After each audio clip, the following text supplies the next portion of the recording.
Já nesta quinta-feira, a OAB São Paulo está com as portas abertas para receber você no seminário Reforma Política Já, que começa às 8h30 da manhã no prédio da nova sede da Ordem, na Rua Maria Paula, número 35. Um dos debatedores é o jurista, advogado Ives Gandra da Silva Martins. Como vai, professor? Tudo bem, como é que vai, amigo? Obrigado. Além de jurista e advogado, o Dr. Ives ele é o presidente da Comissão para a Reforma Política que a Ordem dos Advogados do Brasil, Seção São Paulo, instituiu aos fins de 2013 e foi feito todo um trabalho ao longo de 2014, trabalho que o senhor detalha para nós nesse momento e que é tema do debate na quinta-feira. Que primeiro ponto o senhor colocaria, professor? É o seguinte, primeiro a comissão se reuniu repetidas vezes, é uma comissão de grandes juristas. Lá está o Mino Afonso, Dalmo Dallari, Cláudio Lembo, José Afonso da Silva, Samantha Flug, Ney Prado, quer dizer, Nelson Jobim entrou agora, José Gregório entrou agora. E nós fizemos uma série de anteprojetos já encaminhados ao Congresso Nacional em decorrência da importância de se ter esses documentos.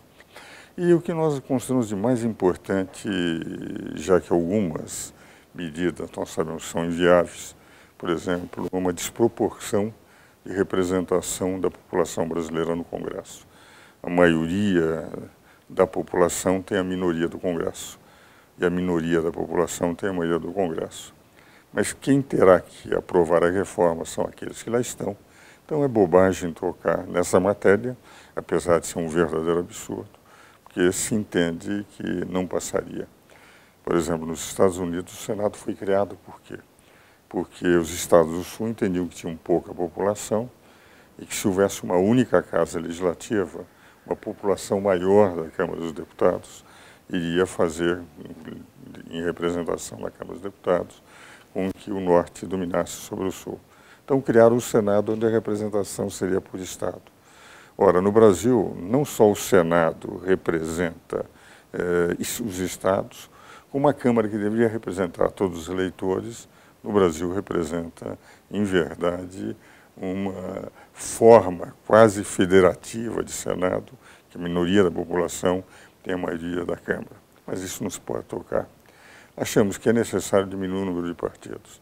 Nenhum país tem 32 partidos, 28 com assentos no Congresso. Não existem 32 filosofias políticas, porque se houvesse, evidentemente, os nossos filósofos seriam de uma criatividade impressionante.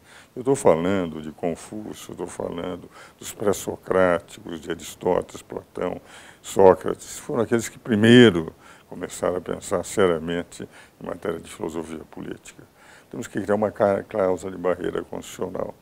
Vai ser difícil, porque os donos de partido, mas como a maioria dos grandes partidos sabem perfeitamente o que representam os pequenos partidos, quase todos legendas de aluguel, que alugam os seus horários gratuitos.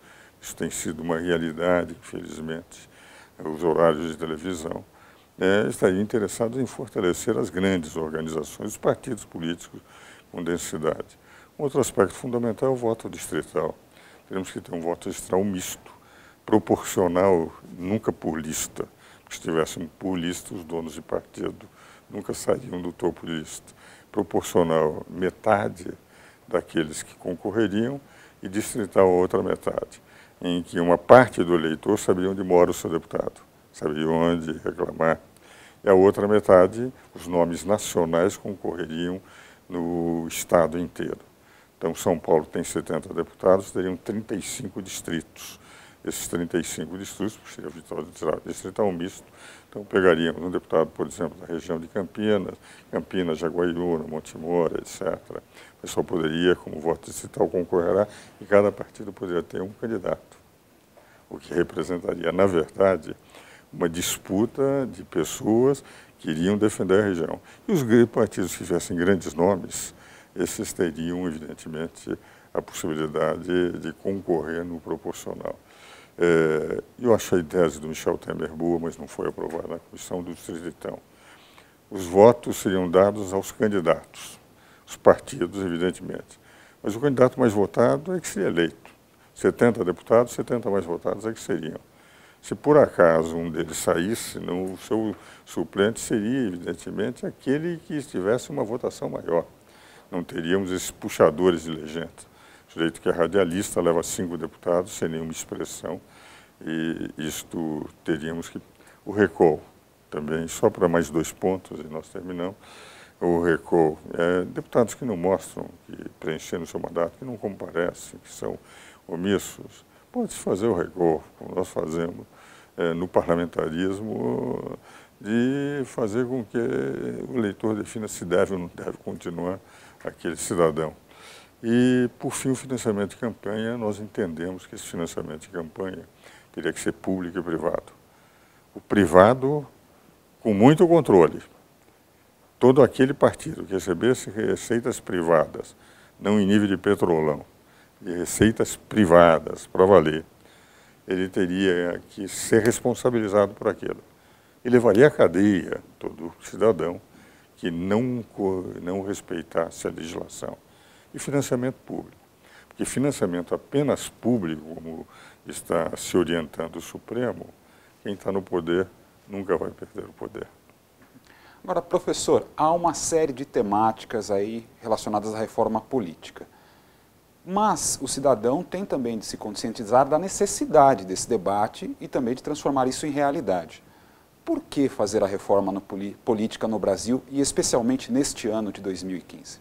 Se não for feito no primeiro ano, no segundo já há eleições municipais, no terceiro já está pensando na reeleição, as grandes reformas num presidencialismo de 4 anos se fazem no primeiro ano. Então terá que ser feita nesse ano. E por que a reforma? Nosso tema eleitoral, todos estão percebendo, não funciona. O presidente da República é presidente com 38% dos eleitores inscritos. 62% dos eleitores inscritos não votaram nela. Tivemos abstenção de 20%. Na prática, é um sistema em que ela não representa a maioria da nação. E é um sistema que aí está. Nós temos infidelidade partidária. O Supremo procurou corrigir sem mudar a Constituição, deveria ter mudado a Constituição. A Constituição é que deveria dizer a fidelidade para não haver estelionatos eleitorais, como nós verificamos cada vez que um deputado, que não foi eleito só com os seus votos, mas com os votos do partido, vai para um outro partido, está levando os votos do partido para um outro partido. Então, há algumas modificações que são necessárias, porque o nosso sistema não está funcionando. É um mau sistema. E todos têm essa sensação. Se discute com políticos, com as instituições como a nossa, a OAB, com academias, a mesma impressão, com instituições como faculdades, universidades, todos sentem que alguma coisa tem que ser feita no centro político para que haja uma representatividade mais autêntica do eleitor nos poderes constituídos.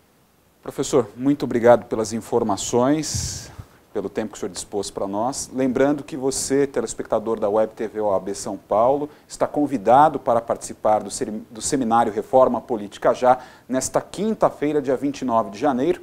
Você pode acompanhar presencialmente, ainda pela internet, aqui no nosso site da Ordem, e ao longo da programação da TV Cultura, que é parceira da Ordem na organização deste seminário.